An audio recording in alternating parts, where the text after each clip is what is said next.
Nosotros somos el grupo 4 de la sección 9, conformado por Alex Dyer, Claudia Castañeda, Gladys Cabero, Renato Coragua y Valeria Castillo. En esta investigación evaluamos un control de PlayStation 2, más bien llamado DualShock 2. Materiales identificados, buscamos evaluar un polímero, un cerámico y un metal. Dentro de los polímeros encontramos el ABS en la carcasa. Luego, con respecto a los cerámicos, encontramos el óxido de aluminio en el circuito impreso y con respecto a los metales, encontramos el cobre en los cables conductores. Las cuales en el inicio eran para un fenoplasto con respecto a los polímeros, un óxido de aluminio con respecto a los cerámicos y un metal, que sería el cobre. Luego en esas pruebas nos dimos cuenta que los fenoplastos que creíamos eran en realidad ABS. Con respecto al óxido de aluminio, en realidad acertamos y era óxido de aluminio. Y al igual que el cobre, que luego de las pruebas nos dimos cuenta que en realidad sí era cobre. Para cada una de estas hipótesis y analizar los materiales, hemos realizado distintas pruebas, de las cuales resaltan 4. En la parte superior izquierda podemos ver que está el proceso de quema de un termoplástico ABS, en el cual hemos analizado las propiedades cualitativas en este proceso, y además hemos determinado una de sus propiedades, pues se funde al someterlo a calor. Caso contrario, en el caso de un termoestable, en la parte inferior, nosotros podemos ver que al someterlo a una llama, este no se funde, simplemente se carboniza. Y este caso fue el material en la placa circuito impreso. En la parte superior derecha podemos ver que hemos tenido analizando a un metal, en el caso de los cables que componen al DualShock 2. En el caso hemos realizado la prueba de color y magnetización del cobre. Como el cobre no es ferromagnético, no se siente atraído por el metal, por el imán. En el caso se comprueba en el GIF de la parte superior derecha.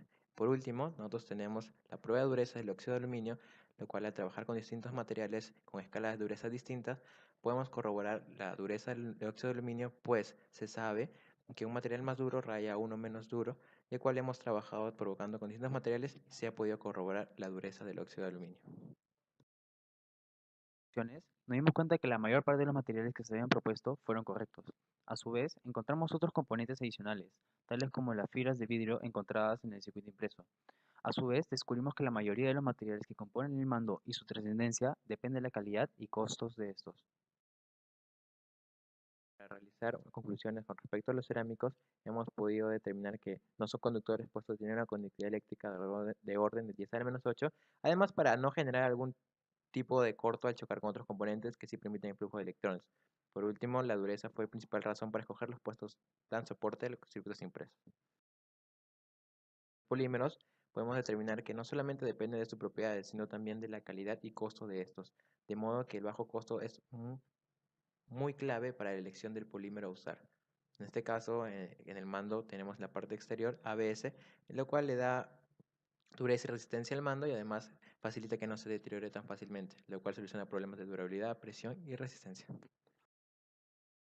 En el cual podemos concluir que son vitales para poder realizar la conexión entre los botones y la consola, además que también se utilizan para generar vibraciones en las partes laterales del mando.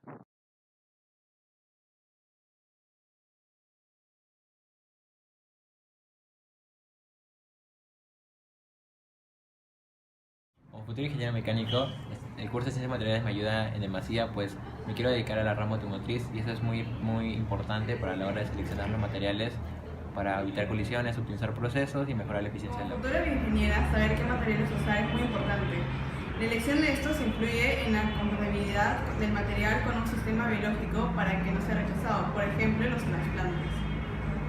Como futura ingeniera mecatrónica, saber qué materiales utilizar es muy importante porque de eso depende la efectividad, durabilidad y rapidez con la que trabajan sus sistemas mecatrónicos y eléctricos. En ingeniería química es importante conocer los tipos de materiales para saber cuáles serán las reacciones con diversas sustancias y cómo a partir de esto generar una solución a alguna En problemática. la ingeniería industrial es muy importante todo el tema de los materiales para que tienen sus distintas propiedades para un fin preciso. De modo que escoger un material preciso para un propósito preciso es muy importante para cortar los costos.